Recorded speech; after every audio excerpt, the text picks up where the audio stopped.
나는 한국에서 태어나고 자랐다. 그리고 지금도 이 나라에서 살아가고 있다.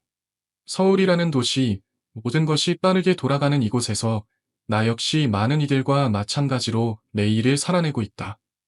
하지만 살아낸다는 말이 무색할 만큼 그저 하루하루를 버틴다는 표현이 더 어울릴지도 모르겠다.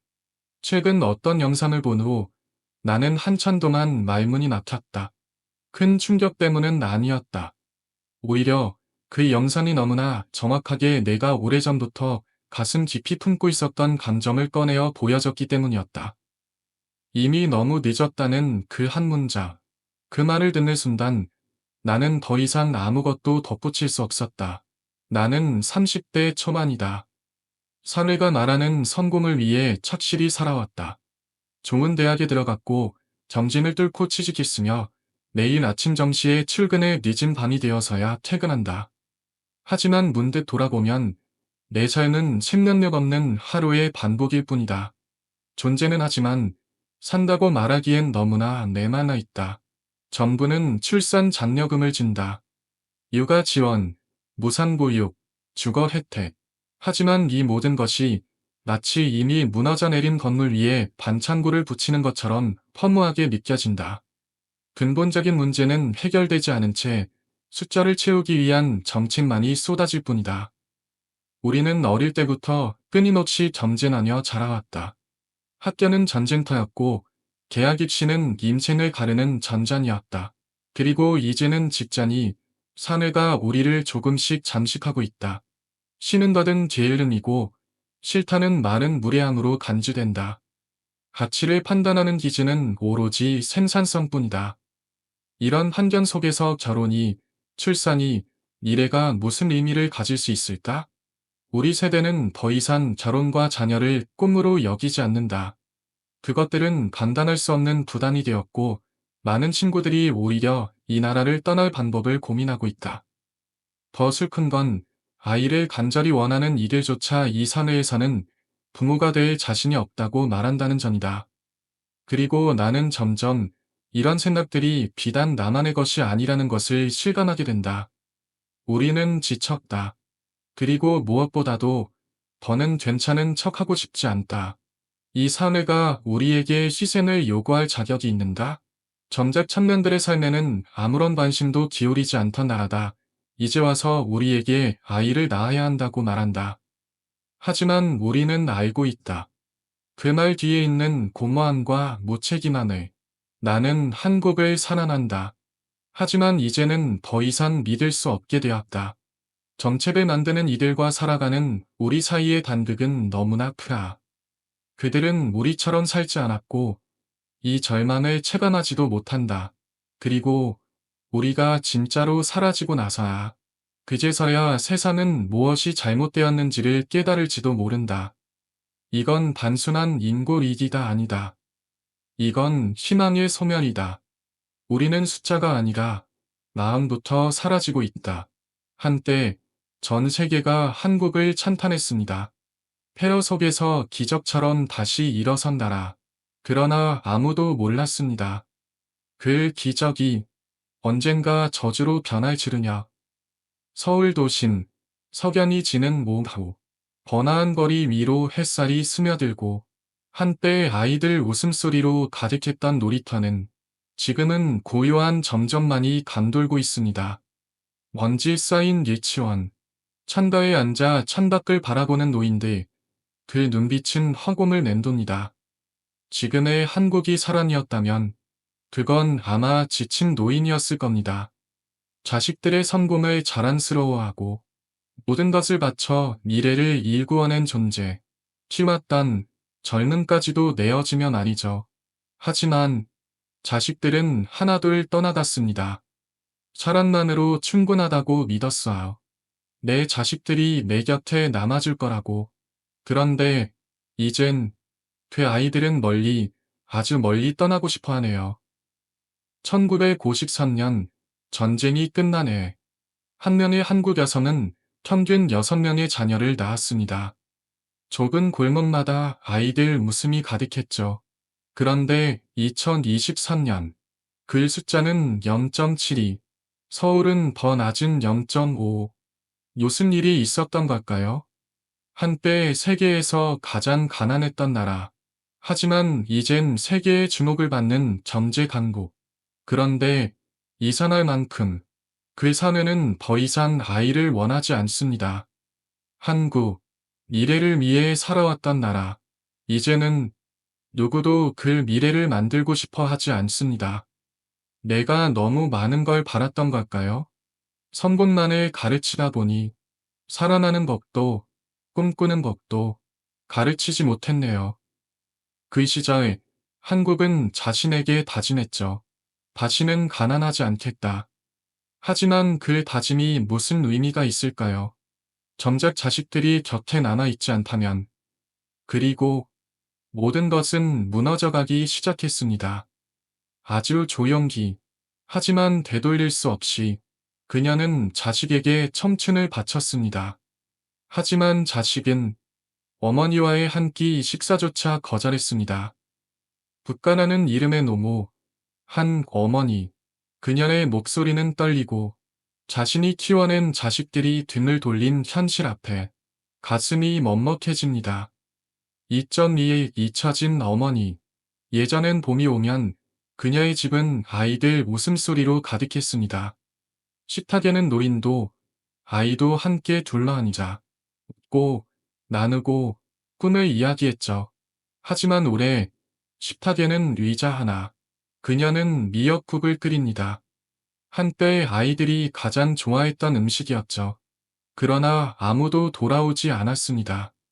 엄마, 이번엔 바빠요. 내년에 갈게요. 엄마는 가나니까 괜찮지. 익숙하잖아요. 한때 자랑이었던 단한 엄마라는 말. 이젠 자식들이 돌아오지 않아도 되는 이유가 되어버렸습니다. 2.2 잔인한 대비. 서울 어딘가 한 젊은 도도가 아이를 갖지 않기로 결정합니다. 고급 아파트 안 유럽 여행을 계획하며 반려견의 고급 훈련센터 입소 시험을 걱정하죠. 그들은 말합니다. 지금 아이 낳기엔 너무 힘들어요. 우리 산도 살아야 하잖아요. 시골에 있는 부모님, 돈만 보내면 되죠. 그 시각, 한 어머니는 조용히 아들이 보낸 봉투를 엽니다. 안에는 현금 한 장, 편지 한 줄, 손글씨 하나 없습니다. 아무런 안도도 없이 그저 돈, 마치 그 돈이 외로움을 데우기라도 할 듯이요. 2.3. 사라는 이제 사치가 된 사내. 오늘날 한국. 수백만 명이 혼자 살아납니다. 성인의 20%는 절친이라 부를 친구조차 없고 70세 이상 인구의 50%는 형제도 없으며 30%는 자녀가 없습니다. 그들은 고층 아파트 속 그림자처럼 살아갑니다. 예전엔 돈은 없어도 자식은 많았죠. 지금은 돈은 많지만 혼자입니다. 2.4 작지만 뼈아픈 장면들. 강원도의 한 시골 초등학교. 예전엔 300명의 아이들이 있었지만 이젠 반 4명. 노년의 교사는 매일 아침 자전거를 타고 출근합니다. 김교실 앞엔 여전히 봄 축제 안내문이 걸려 있죠. 하지만 그녀는 압니다. 이제 그 축제엔 아무도 오지 않는다는 걸. 운동장 위로 낙엽이 흩날리고 작은 바람 4개가 나란히 놓여 있습니다. 한때 웃음으로 가득 찼던 교실 안에서 어느 바닷가 마을, 젊은이들은 떠나고 놈도는 땅을 버리고 폐가들은 점점 자연에게 삼켜지고 있습니다.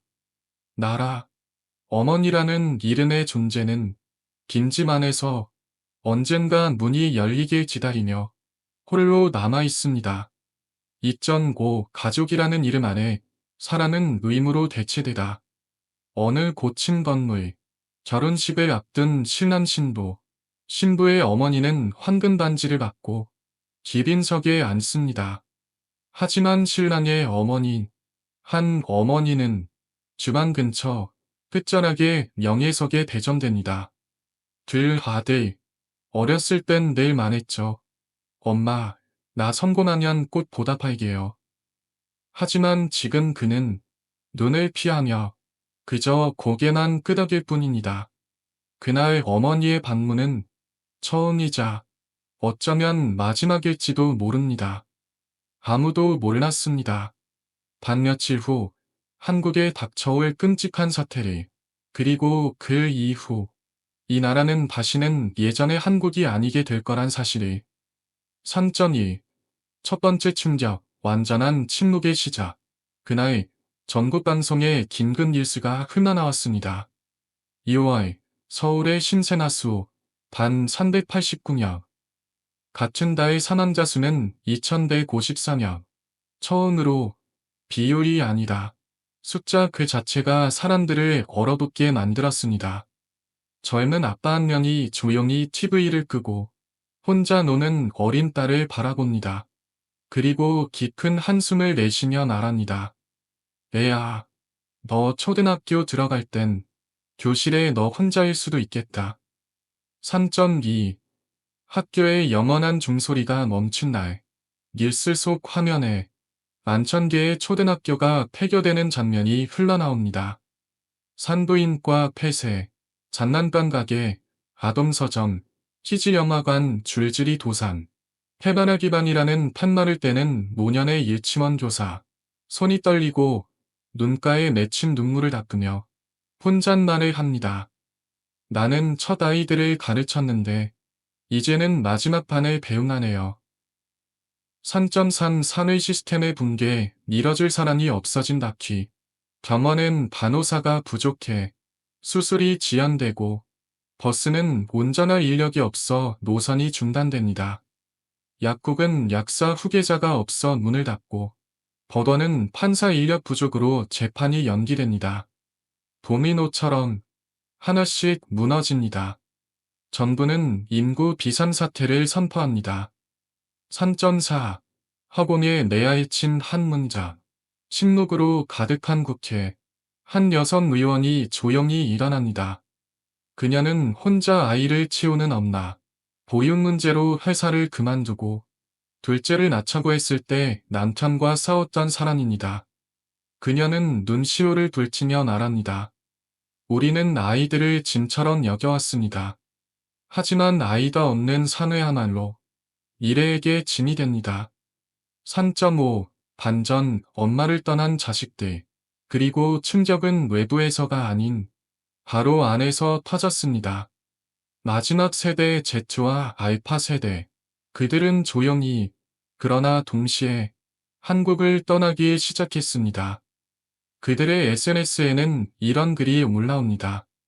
한국은 잘하는 법만 가르쳤지, 사는 법은 가르쳐주지 않았어. 우린 이 나라를 사랑하지만 이제 따뜻함 없는 사회에서 서서히 죽고 싶진 않아요. 3.6 마지막 장면. 광장 한가운데 무릎 꿇은 국가의 어머니. 한때 올림픽, K-팝 콘서트에 대규모 축제가 열렸던 그 웅장한 광장.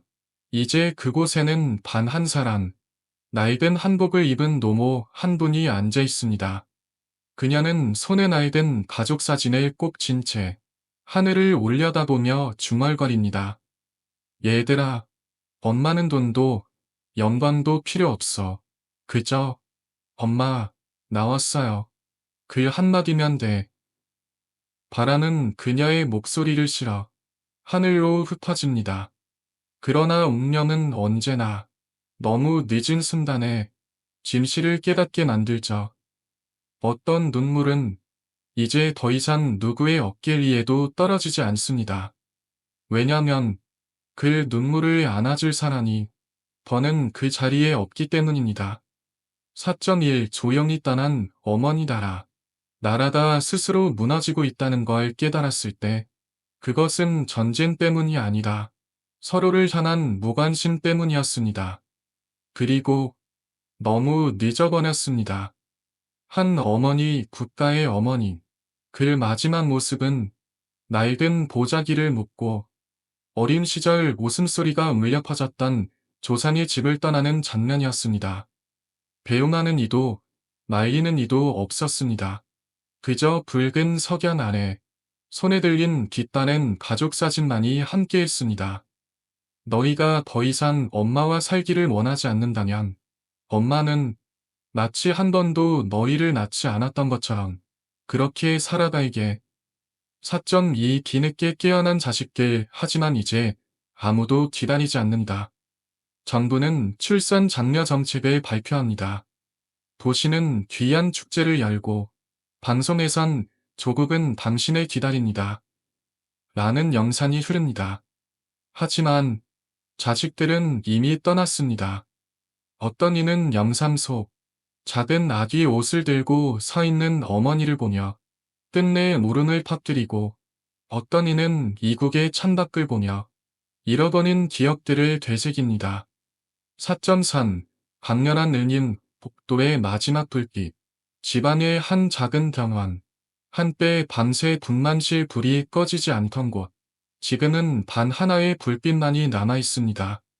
노인 응급실 그곳에 깜빡이는 네온등은 마치 사그라드는 어머니의 숨결 같았습니다. 하지만 아무도 들어오지 않습니다. 마지막 순간 손을 잡아줄 이도 없습니다. 4.4 끝내는 문장 오래도록 가슴에 난다. 이 나라는 총과 폭탄이 아니다. 다시는 태어나려는 이가 없는 순간부터 천천히 죽어갔습니다. 남겨진 인간적 메시지. 조국이라는 어머니가 떠난 지혜야. 그 존재의 소중함을 깨닫지 마세요. 국가는 고층 빌딩과 GDP 수치만으로는 살아갈 수 없습니다. 국가는 새 생명의 울음소리, 다음 세대의 눈빛 속 신안으로 살아갑니다.